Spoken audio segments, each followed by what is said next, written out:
자, 안녕하세요. 안녕하세요. 네, 저 지역사회 담당하고 있는 김혜영입니다.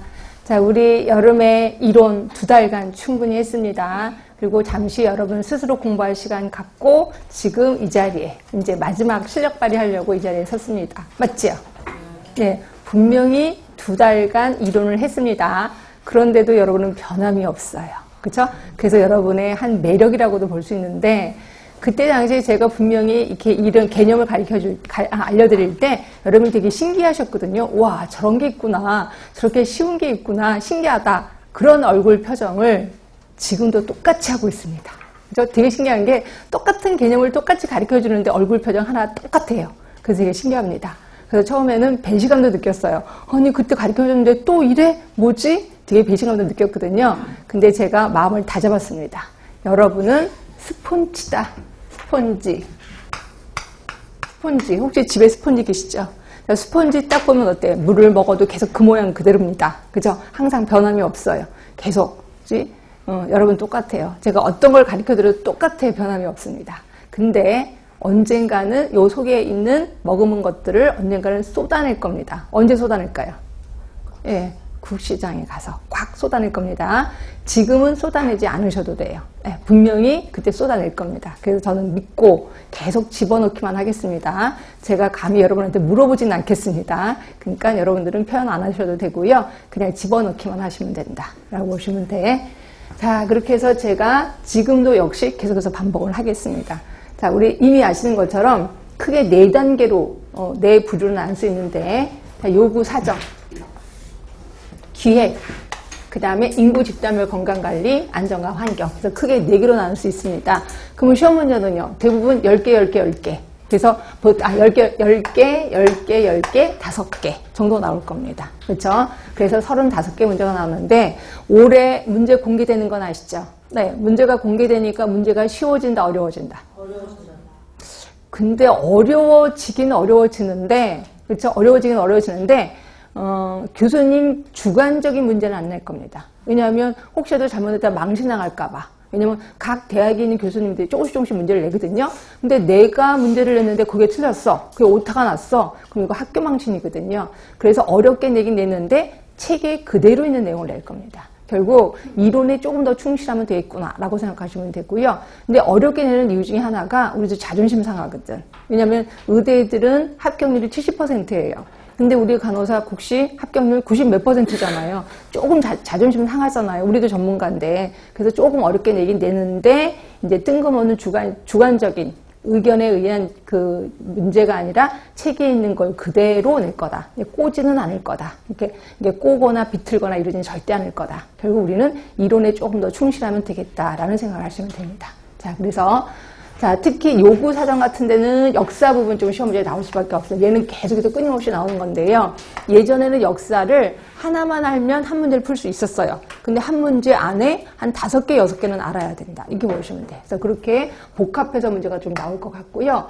간호과정 크게 2개로 나뉘었었습니다. 그래서 요구 사정에서의 간호과정, 사전 부분. 그 다음에 기획 부분에서의 간호과정, 계획, 수행, 평가. 간호과정은 2개 합해서 엄청 시험 문제 많이 나올 수밖에 없겠다. 얘가 주로 나올 수밖에 없습니다. 근데 역학은 되게 어렵긴 해도 한 4문제 정도를 벗어나진 않더라고요. 그래서 4문제 정도, 그 중에서 계산하는 거는 한 2문제 정도 나옵니다. 우리가 알고 있는 귀속 위험도, 상대 위험도, 이런 것들, 민감도, 특이도, 이런 것들이 좀 나올 거고요. 요즘 뜨고 있는 게 형평성이에요. 형평성이 좀 뜨고 있거든요. 그래서 이것 때문에 형평성 학회도 만들어졌는데 요게 그렇게 문제 많이 나오진 않을 거예요. 한 문제 정도 나올 겁니다. 한 문제 정도. 그 다음에 이제 기획 부분에 들어가시면 간호이론이요. 간호이론도 끊임없이 나와요. 그러니까 역사 부분이랑 비슷하게 얘도 끊임없이 나오는데 얘가 이제 한 학자, 한 이론을 알면 풀 수 있게끔 하는 것도 있고 또는 한 문제 안에 한 5명의 학자는 알아야지 풀 수 있게끔 이렇게도 나오긴 하더라고요. 좀 위험하긴 하지만 근데 대부분 하나의 이론이 한 문제일 경우가 좀 많다. 이렇게 보시면 되고요. 그래서 저도 간호이론 주로 나오는 것만 제가 뽑아봤습니다. 자, 그 다음에 요즘 뜨고 있는 것 중에 하나가 이제 사례관리. 여기 좀 뜨고 있거든요. 그 사회복지사들이 사례관리로 조금 성공을 했잖아요. 그래서 우리도 사례관리를 가겠다라고 해서 요게 좀 뜨고 있어서 요것도 그렇다고 많이 나오지는 않고 한 문제 정도는 꼭 나올 것 같아요. 그래서 이것도 기억하시고 그 다음에 이제 인구 집단별 건강관리에서 보시면 건강증진 뜰 수밖에 없죠. 나올 수밖에 없고 건강증진과 꼭 같이 나오는 게 보건교육이거든요. 그렇죠? 그래서 얘네 둘, 특히 보건교육 같은 경우는 어떤 예를 들어 강의야 또는 뭐 패널 토의야, 그럼 그거의 장점, 단점 이런 것들도 나오고 어떤 상황을 제시하고 어떤 보건교육 방법을 사용하는 게 좋으냐 이런 식으로 물어보기도 합니다. 이것도 기억해 주시고 그래서 건강증진과 꼭 짝을 지어서 알아야 되는 게 1차 보건의료죠. 그래서 건강증진, 1차 보건의료. 얘네 양대 산맥이라고 했으니까 얘네들은 꼭 알아야 되겠다. 특히 얘네들이 개념이 있을 겁니다. 개념도 있고 얘네들의 원칙도 있을 거예요. 이런 것들도 모두 암기도 알고 있어야 된다. 그치? 자, 학교 간호용. 학교 간호가 조금 줄어들긴 하더라고요. 점점 여기 좀 줄어들어서 저도 이제 꼭 나올 것만 좀 알려드릴 거고요. 가족 간호는 나올 수밖에 없습니다. 중요합니다. 그래서 가족 간호는 얘는 꼭 2문제 정도는 꼭 나오더라고요. 그 다음에 제가 개인적으로 이해 못하는 게 산업 간호예요. 산업 간호는 우리 나아갈 길이 별로 없거든요. 산업이 지금 망하고 있는데도 불구하고 산업 간호는 꼭 나옵니다. 문제가. 그러니까 희한하게 좀 나오더라고요. 그래서 이것도 한 2문제 정도는 좀 끊임없이 나오고 있는 거고요. 나올 것들이 나올 겁니다. 그래서 저도 그것만 딱 찍어서 해드릴 거고, 만성질환, 뭐 급성질환에 비해서 만성질환 나올 수밖에 없는 거죠. 그래서 이거는 평상시대로 그대로 나올 거고요. 자, 근데 환경이요. 이 중에서 재난은 1문제 정도 나옵니다. 1문제나 뭐 많이 나오면 2문제인데 2문제까지 안 나올 것 같아요. 1문제 정도. 나머지 환경이 한 4문제 정도 나올 거다라고 보시면 되는데 환경 문제는 점점 쭈그러들고 있어요. 여기 학교 간호랑 비슷하게 점점 쭈그러들고 있어서 제가 예전에 이론할 때도 얘기한 것처럼 환경 부분은 좀 안 할 거다. 슬쩍슬쩍 넘어갈 거다라고 얘기를 했는데 이것도 역시 그렇다고 문제도 슬쩍슬쩍 넘어가지는 않고요. 반드시 알아야 될 것만 제가 좀 하도록 하겠습니다. 이렇게 해서 이제 35문제. 자, 우리 책을 잠깐 보시면요. 책의 구성을 잠깐 볼게요. 227쪽입니다. 자, 227쪽에 보시면 개념 얘기가 나와요. 이게 우리가 예전에 배웠던 이론을 다시 한번 반복을 하면서 가로놓기를 할 거고요. 요거 끝나고 나면 250쪽이에요. 250쪽에 이제 모의고사가 드디어 나옵니다. 여러분들이 오늘 처음 책을 받으셨기도 하고 미리 받으신 분도 있는데 모의고사는 여러분들 스스로 한번 풀어보셔야 돼. 풀어보시고 제가 정답을 불러드리면서 이제 풀어나가서 본인 스스로 채점을 좀 해보셔야 됩니다. 그래서 이 중에서 몇 개 정도는 맞아야 되겠다라는 생각을 좀 하시고요. 35개 중에 여러분들 아주 기본적인 문제만 내서 보통 과락하면 몇 개예요? 과락? 14개는 더 맞아야 되겠지. 솔직히 양심에 손을 얹고. 한 몇 문제 맞을까요?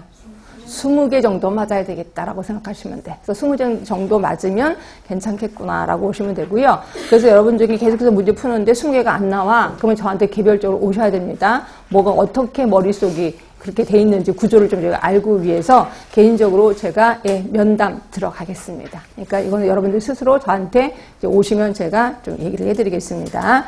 자, 그런데 예전에는 개념을 다 하고 나서 모의고사 들어갔거든요. 이랬더니 또 그새 잊어버리셔요. 그래서 제가 개념 중에서 모의고사 1회에 관련된 개념을 먼저 해드리고 그 다음에 1회 문제 풀고 그 다음에 2회에 관련된 개념 풀어드리고 그 다음에 모의고사 풀어드리고 이런 식으로 하겠습니다. 그래야 조금이라도 기억을 좀 할 수 있게끔 그렇게 하겠습니다. 자, 이제 들어가겠습니다. 자, 제일 처음 개념 부분에 227쪽.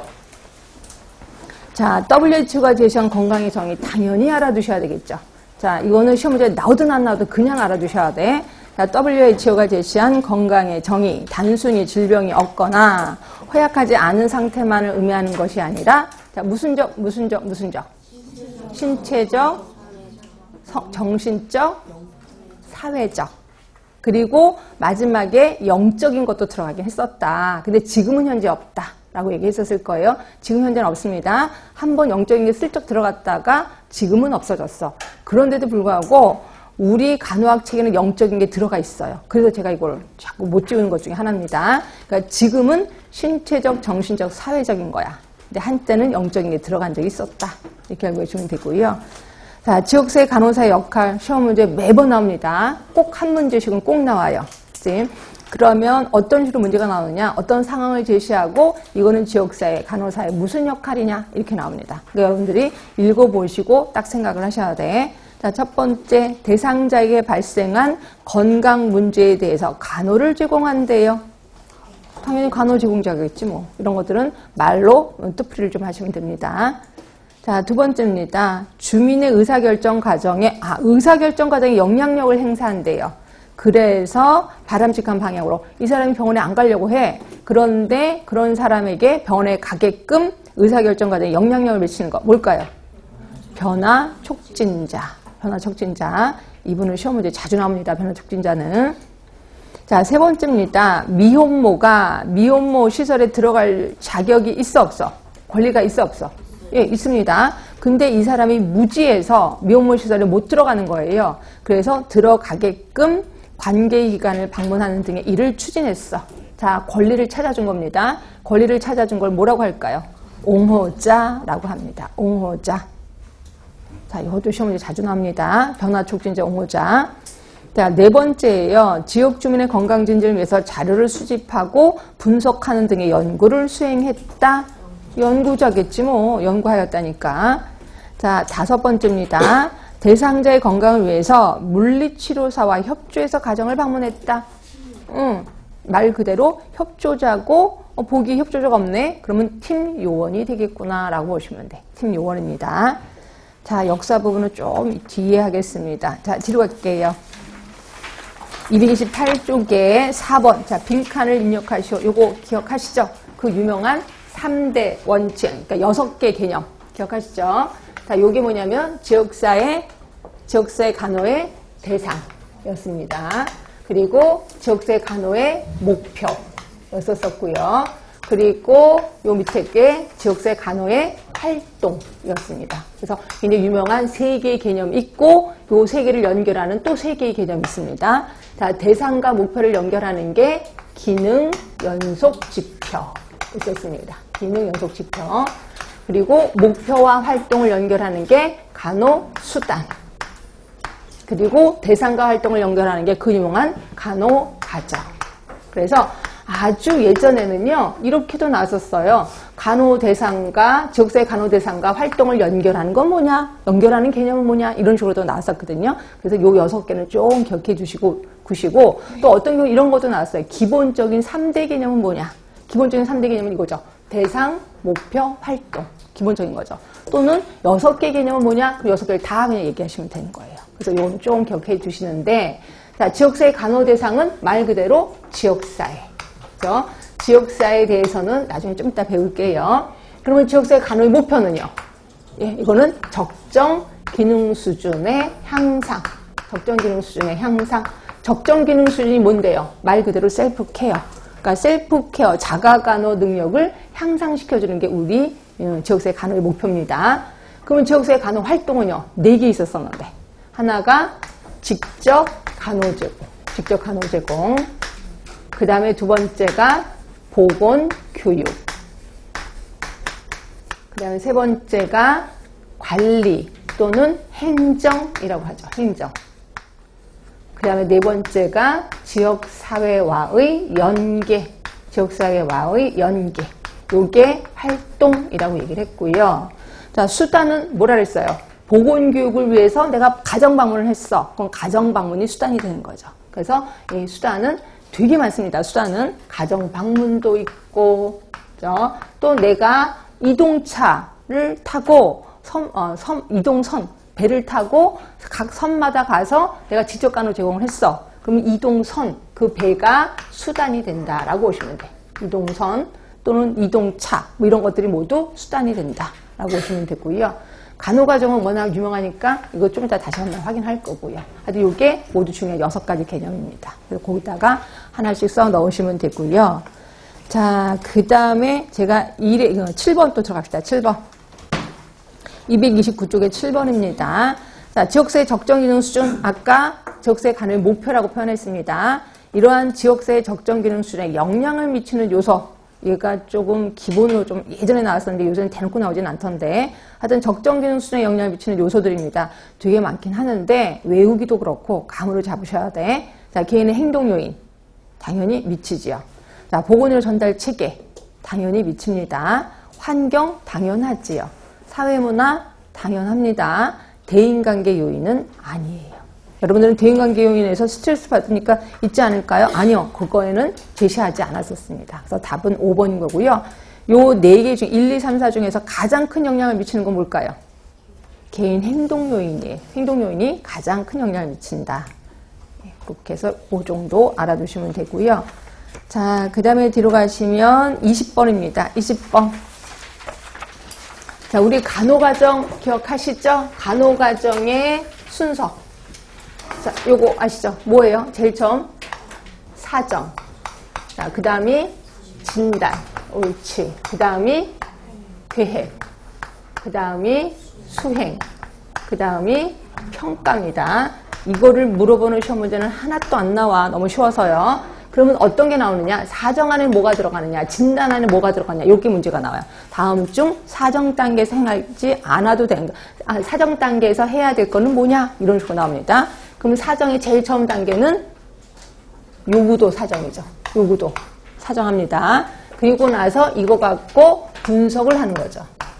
분석을 하고 나면 그 다음에 나오는 게 뭐예요? 건강 문제가 도출이 됩니다. 건강 문제 도출. 자, 근데 건강 문제를 우리가 다 해결하지 못해요. 그래서 이 중에서 간호 문제만을 뽑아내요. 뭐를 확인해서? 각종 지침서, 법규를 확인합니다. 법규를 확인해서 건강 문제 중에서 간호 문제만을 도출해요. 여기서부터가 진단입니다. 간호 문제 도출. 자, 그리고 나면 간호 문제를 도출하고 요거 갖고 우선순위를 설정하지요. 자, 우선순위 설정하고 나서 그 중에 하나, 제일 큰 걸 하나 찾아서 그 다음에 그거 갖고 진단 내리죠. 간호진단 내립니다. 혹시 기억나시나요? 우리 지역사에서 간호진단 사용하는 거. 진단 이름. 오마진단. 네, 그 진단을 내립니다. 그 다음에 계획 단계로 들어가죠. 자, 계획 단계 첫 번째 단계는 목적을 설정하시는 거예요. 자, 목적을 설정하고 나면 이 목적을 달성하기 위해서 간호활동. 아까 간호활동 4개 보이시죠? 4개. 4개 중에 뭐를 선택할 건지. 또 수단은 뭐를 할 건지. 그래서 간호활동 수단을 선택합니다. 그리고 나면 수행계획, 집행계획을 짭니다. 집행계획을 짜고 그 다음이 평가계획을 하는 거예요. 그래서 예전에 시험 문제는 평가계획은 언제 하느냐? 계획단계 하는 거예요. 또는 수행단계 전에 한다 이렇게 얘기하고 있고요. 하여튼 요거 있고요. 그 다음에 수행은 말 그대로 수행이고 그 다음에 평가. 근데 이 중에서 다 골고루 나옵니다. 그러니까 특히 시험 문제가 요 분석 단계. 분석 그 단계가 있습니다. 요 단계가 시험 문제 좀 나오고요. 그 다음에 건강 문제 중에서 간호 문제를 어떻게 도출하느냐. 이것도 시험 문제 한번 나온 적 있었습니다. 각종 법규, 지침서를 확인하는 거죠. 그래서 간호 문제를 뽑는 거고 우선순위에 대해서도 시험 문제 당연히 나왔었습니다. 특히 그 유명한 BPRS 방식. 본 기억나실 겁니다. 나중에 우리 다 배우실 거고요. 그리고 간호진단. 당연히 오마진단에 대해서는 시험 문제 엄청 많이 나왔다. 이것도 좀 더 우리가 다시 반복할 거고요. 그 다음에 목적 설정 당연히 나오고 그냥 수행계획, 평가계획은 그렇게 많이 나오지는 않더라고요. 수행도 별로 안 나오는데 평가 부분은 어마어마하게 많이 나와요. 평가 부분은. 자, 평가 부분은 크게 2가지로 나누어서 시험 문제가 좀 나와요. 하나가 구조평가. 구조평가, 그 다음에 과정평가, 그 다음이 결과평가. 그래서 말 그대로 보기 중에 이렇게 나와서 뭐랑 쭉 상황을 제시하고 이거 뭐에 대한 평가냐 이렇게 물어봐요. 그럼 구조평가는 뭐냐? 말 그대로 투입에 관한 거죠. 그래서 병원으로 말하면 병원의 시설이 어떻다 이런 것들을 보는 거예요. 이게 구조평가. 과정은 말 그대로 과정을 평가하는 거고요. 결과는 결과를 평가하는 거구나. 이건 이제 문제 보면서 할 겁니다. 그 다음에 또 하나 나오는 게 체계 모형에 따른 평가 범주. 그래서 체계 모형에 따른 평가 범주가 있어요. 그게 이제 맨 처음이 투입에 관한 평가. 투입에 관한 평가. 그 다음에 과정평가. 과정평가. 그 다음이 결과평가. 이것도 똑같습니다. 결과평가. 또 하나 나오는 게 화살표가 여기서 화살표가 아니구나. 죄송해요. 화살표는 안 해도 돼. 과정평가, 결과평가. 그 다음에 또 하나 위에다 쓰겠습니다. 또 하나가 적합성에 대한 평가. 그 다음에 효율성에 대한 평가. 그래서 요 5개가 체계 모형에 따른 평가 범주입니다. 이 중에서 효율성에 대한 평가 시험 문제 당연히 나오고 적합성에 대한 평가도 나옵니다. 특히 효율성에 대한 평가는 뭐분의 뭐라고 했는지 혹시 기억나세요? 그렇지. 투입분의 산출이에요. 그래서 효율성이 높으려면 투입은 작아야 되고 산출은 커야 된다. 그래서 효율성에 대한 평가, 그리고 적합성에 대한 평가도 시험 문제 좀 나온다라고 보시면 돼요. 그래서 평가에 대해서는 케이스 바이 케이스야. 시험 문제 보시고 그 다음에 고를 수 있어야 된다. 자, 그래서 거기 보시면 20번입니다. 20번. 평가의 종류. 그래서 자, 뭐가 하나 빠졌어요? 투입된 노력에 대한 평가, 사업 진행 과정에 대한 평가, 목표 달성 정도에 따른 평가, 요게 이제 효과에 대한 평가입니다. 그리고 효율성에 대한 평가, 또 하나 뭐가 있을까요? 예, 제가 지금 얘기했죠. 예, 적합성에 대한 평가. 그러니까 아까 목표 달성 정도에 따른 평가가 이제 결과 평가라고 생각하시면 돼. 그리고 이 중에 하나 5번인 적합성에 대한 평가가 빠졌구나. 이렇게 생각하시면 돼. 자, 1번입니다. 보건사업의 양적, 질적 측면에서 최소의 투자와 최대의 산출 평가는 뭘까요? 그렇지. 효율성에 대한 평가예요. 효율성에 대한 평가. 그 다음에 2번이에요. 자, 실적을 산출하고 그 산출된 자료로 지역사회 요구량과의 비율을 계산하는 거래. 아, 실적하고, 그러니까 산출하고 요구량. 그래서 이게 실적, 그 요구량이, 자, 다시 한번 이거 조금 위험하긴 한데, 하여튼 이거예요. 예를 들어서, 우리 지역사회 당뇨병 환자가 말도 안 되지만 1000명이에요. 우리 구에 당뇨병 환자가. 근데 내가 당뇨교실을 열었어요. 당뇨교실을 열어서 100명을 대상으로 보건교육을 했어요. 그렇죠? 그러면 내가 100명을 한 겁니다. 이게 이제 산출이죠. 그리고 우리 구의 당뇨병 환자 요거를 요구도라고 할 수 있죠. 그래서 산출하고 요구도의 관계를 봤어. 그럼 요거 뭐에 대한 평가예요? 예, 나는 지금 몇 % 적합한 사업을 한 거예요? 예, 10% 적합한 사업을 한 거죠. 요거는 적합성에 대한 평가예요. 결국 적합성에 대한 평가는 내가 당뇨교실을 열었어. 그럼 요걸 산출이라고 표현해. 산출. 그리고 우리 지역의 요구도 1000명이야. 그래서 1000명을 대상으로 1000명이 당뇨병 환자인데 이 중에 나는 100명을 대상으로 사업을 했어. 그럼 나는 10% 적합한 사업을 했다라고 보시면 돼. 이거는 적합성에 대한 평가입니다. 그치? 얘도 좀 시험 문제 자주 나오니까 그럼 헷갈리면 이렇게 외워주세요. 적합성에 대한 평가는 2개가 나오면 돼. 산출하고 요구량. 얘네 둘 간의 관계입니다. 산출이라는 말이 나오고 요구량이라는 말이 나오면 무조건 적합성에 대한 평가. 그런데 비해서 최소한의 투입, 최소한의 산출. 그러니까 투입하고 산출이라는 말이 나오면 얘는 효율성에 대한 평가. 이런 식으로 외워두시면 돼요. 그치? 자, 3번째입니다. 자, 얘도 좀 많이 나오거든요. 만족도, 흥미도, 프로그램 참여율, 교재의 적절성 등을 평가했대요. 자, 만족도 하면 무조건 결과평가 아니에요. 얘는 보셔야 돼. 만족도는 2개 중에 하나거든요. 과정평가 아니면 결과평가 둘 중에 하나거든요. 근데 흥미도, 뭐 만족도나 흥미도나 똑같은 말이니까 프로그램 참여율, 교재의 적절성. 아무리 눈 씻고 봐도 결과는 아닌 것 같지. 그렇죠? 그럼 뭐예요? 과정평가예요. 과정평가. 자, 4번째입니다. 자, 요것도 교육을 하고 나서 교육 내용과 관련된 지식, 태도, 신념, 행동을 측정했어요. 자, 교육을 하고 났으니까 과정평가는 이미 아니지. 그죠? 그러면 하고 나서 한 거는 역량평가 아니면 성과평가입니다. 역량평가는 바로 끝나고 나서 바로 측정한 거야. 그런데 비해서 성과평가는 한참 뒤에 한 거예요. 한참 뒤에 하는 걸 성과라고 합니다. 그러면 지금 지식, 태도, 신념을 측정했으니까 바로 측정했을까요? 몇 개월 뒤에 했을까요? 예? 지식을 했어. 지식을 측정했어. 내가 뭔가를 가르쳐주고. 시험을 본 거예요. 말 그대로. 그럼 바로 했겠지. 예, 그러니까 이거는 역량평가에 해당이 된다. 바로 하면 역량입니다. 근데 한 몇 개월 뒤에 했어. 1년 뒤에 했어. 이런 것들은 성과평가라고 보시면 되고요. 자, 도나베 디안이라는 사람 좀 기억해 두셔야 돼요. 도나베 디안은 평가 범주를 크게 3수로 나눴어요. 어떻게 3수로 나눴냐면 구조평가, 과정평가, 결과평가. 요 3개 나눈 거예요. 이걸 이제 도나베 디안이 제시를 한 거다라고 보시면 되고요. 이 중에서 자, 과정평가에 속하는 게 뭐니? 우리 그냥 다 해볼까 합니다. 자, 만족도 어디에 속할까요? 만족도. 결과평가에도 속하고 과정평가에도 속합니다. 만족도는 둘 다 속한다 그랬습니다. 자, 그리고 장소, 인력, 예산 어디에 속할까요? 예, 구조평가입니다. 장소, 인력, 예산 구조평가입니다. 자, 교재의 적절성은요? 예, 과정입니다. 과정. 효율성은요? 효율성. 결과평가. 네, 그래서 여기서 답은 교재의 적절성만 답이 되는 거예요. 교재의 적절성, 요것만 답이 됩니다. 자, 그리고 뒤로 또 가시면, 자, 5번 보세요. 5번. 아니, 어디냐면 223쪽에, 233. 233쪽에 큰 5번이 있을 거예요. 자, 우리 1차 보건의료하고 건강증진 요거 좀 기억하자고 얘기를 했죠? 이거는 아까 양대 산맥이다. 1차 보건의료하고 건강증진. 얘 두 개 비교하는 문제 자주 나옵니다.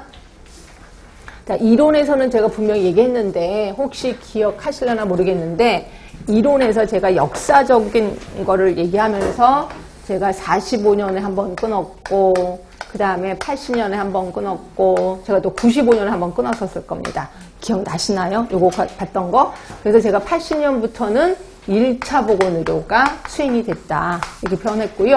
95년부터는 건강증진 개념이 하나가 더 들어갔다. 그래서 지금은 1차 보건의료와 건강증진이 양대 산맥이다. 이렇게 표현했고요. 그래서 얘네 두 개는 좀 구분을 하자라고 얘기를 했습니다.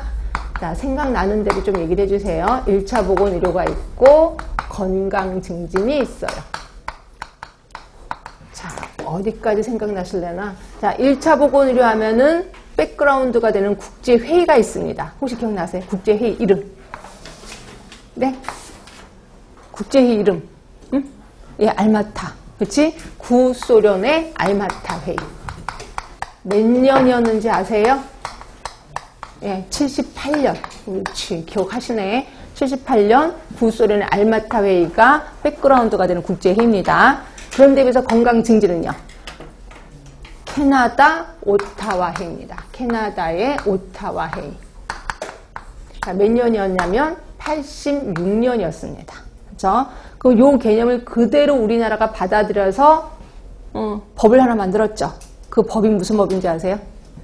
예, 80년에 농특법, 농어촌 특별조치법, 농특법을 만듭니다.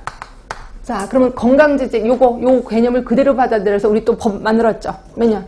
95년에 말 그대로 국민건강증진법. 요때 또 기존의 보건소법을 지역보건법으로 바꿨죠. 그렇죠? 기존의 보건소법을 지역보건법으로 바꿨다. 있습니다. 자, 그리고 1차 보건의료에 혹시 백그라운드가 되는 단어가 있었는데, 단어. 예? 그 단어 때문에 국가가 이걸 만들 수밖에 없어요. 무슨 권이라고 얘기했는데, 권. 건강권. 옳지. 건강권. 건강할 권리가 있다는 거죠. 그 권리를 누가 챙겨줘야 돼? 국가가 챙겨줘야 돼. 결국 기본적인 의료를 해주는 거죠. 이게 1차 보건의료입니다. 자, 그런데 비해서 건강증진의 백그라운드가 되는 단어 뭘까요? 생활양식의 변화. 생활양식이 뭔데요? 생활습관이요.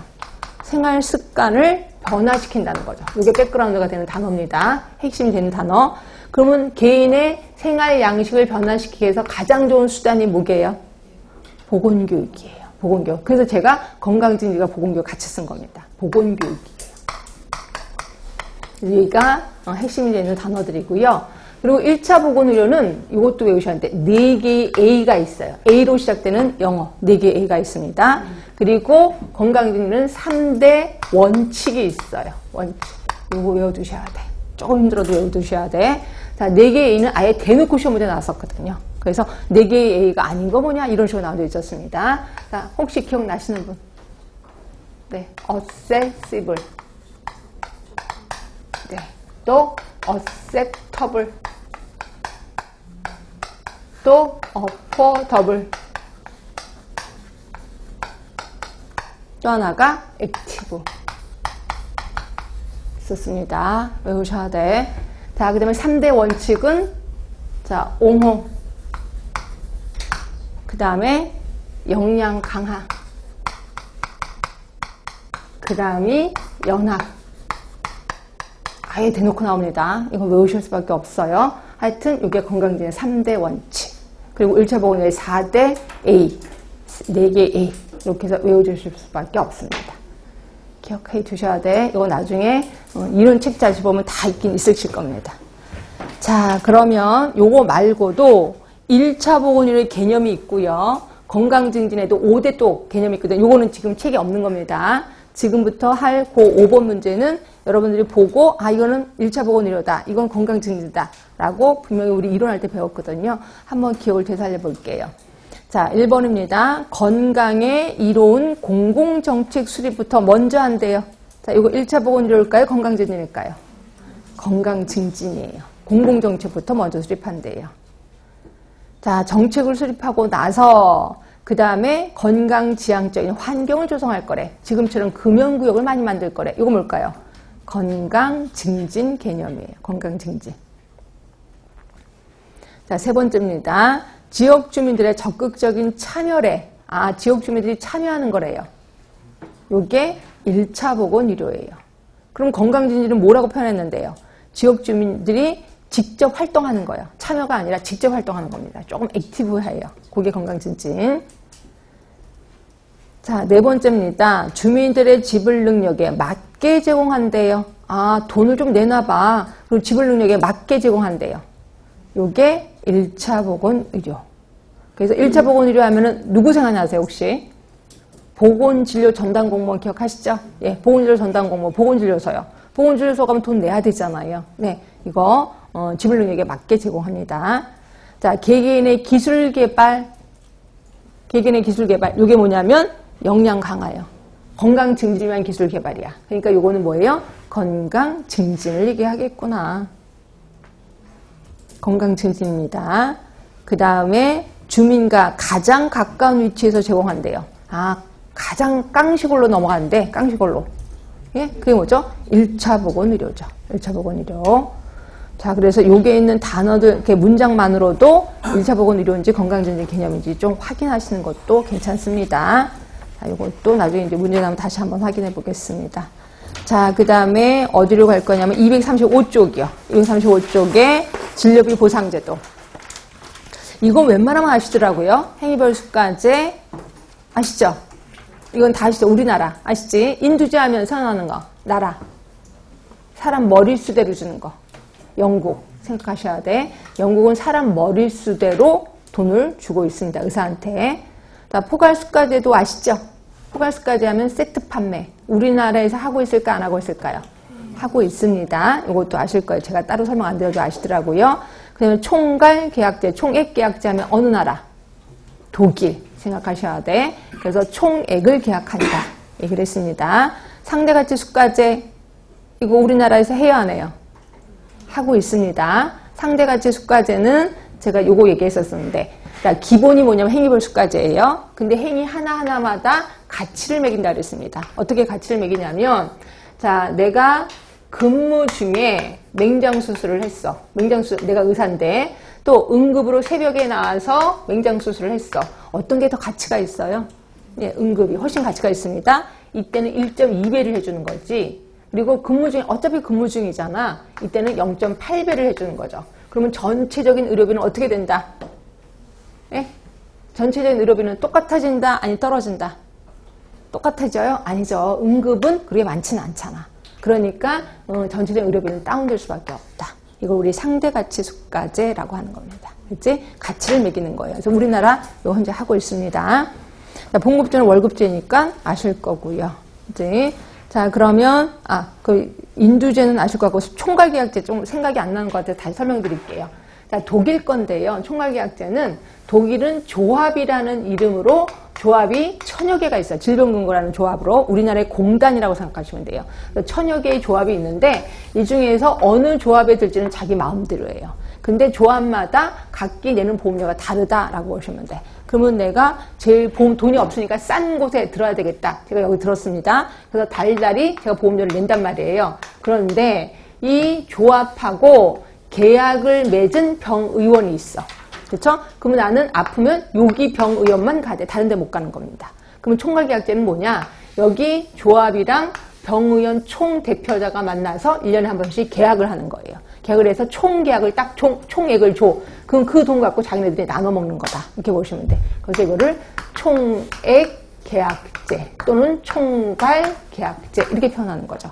자, 그럼 이미 계약금을 받았습니다. 그럼 의사, 이쪽에 있는 의사야. 여러분 환자가 오면 잘해줘, 대강해줘? 대강해주죠. 왜? 이미 계약금 받았기 때문에. 그렇죠? 그래서 대강해준다라고 보시면 됩니다. 아주 이겁니다. 자, 그러면 요거 보고 1번 볼게요. 아, 의료기관의 생산성 증대래. 의료인의 생산성 증대가 아니야. 의료기관의 생산성 증대래요. 뭘까요? 네? 포괄수가제. 왜? 포괄수가제 하면은 조기 퇴원이 가능하잖아요. 그러다 보니까 조기 퇴원, 병상 회전율이 빠르잖아요. 그러면 의료기관의 생산성은 증대된다. 그러면 의료인의 생산성 증대는요? 의료인의 생산성 증대는 행위별 수가제. 자, 2번입니다. 총 의료비가 억제된다네요. 첨단 의료 서비스 도입의 동기가 상실된대요. 첨단 의료 서비스 들어올 필요가 없어. 왜? 이미 돈을 다 받았거든. 그게 뭐예요? 총괄 계약제예요. 총괄 계약제. 자, 세 번째입니다. 과잉 진료, 의료 남용의 의료가 있대요. 행위벌수까지 그거밖에 없습니다.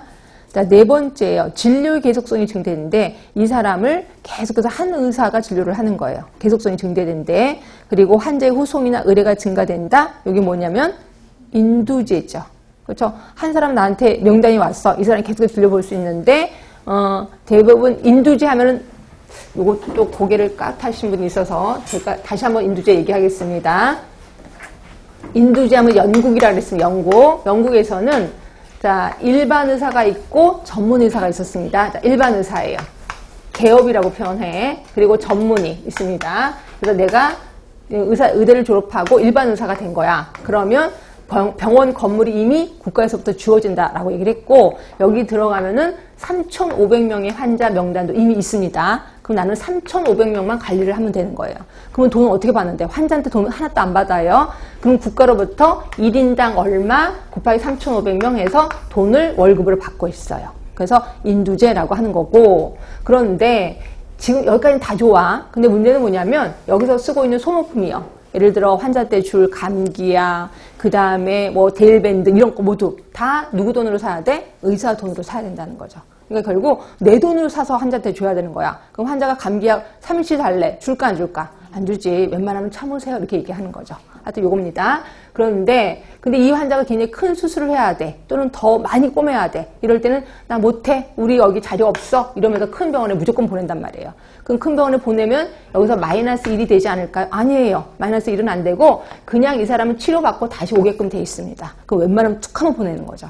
예, 그래서 환자 후송 의뢰가 증가되는 게 인두제라고 보시면 됩니다. 그래서 4번은 인두제를 얘기하는 거고요. 자, 5번입니다. 진료의 형식화, 관료화, 서비스의 최소화, 그리고 여기까지는 잘 모르겠는데 이거 있네. 사회주의 국가에서 채택하는 거래. 공산주의 국가에서 채택하는 거래. 뭘까요? 예, 봉급제. 그래서 이북에서는 전체 의사가 딱 한 달에 얼마 봉급받고 있습니다. 그럼 여러분들이 봉급제 의사야. 의료행위를 많이 할 것 같아? 조금 할 것 같아? 조금 하죠. 어차피 뭐 월급 똑같이 받는 거니까. 네, 그렇게 하시면 되고. 자, 그럼 19번도 하는 김에 하겠습니다. 19번. 자유방임형, 사회보장형, 사회주의형 있습니다. 자유방임형 하면은 우리나라. 사회보장형 하면은 영국.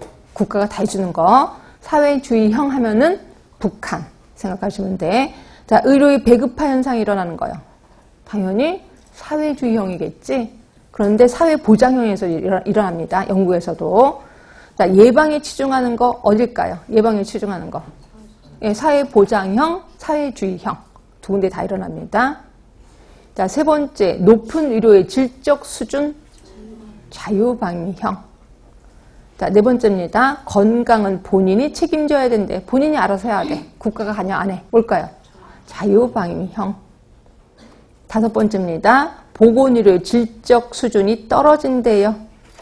사회주의형, 또 사회보장형도 떨어질 겁니다. 둘 중에 당연히 사회주의형이 훨씬 더 떨어지긴 할 겁니다. 하여튼 그거 보시면 될 것 같고요.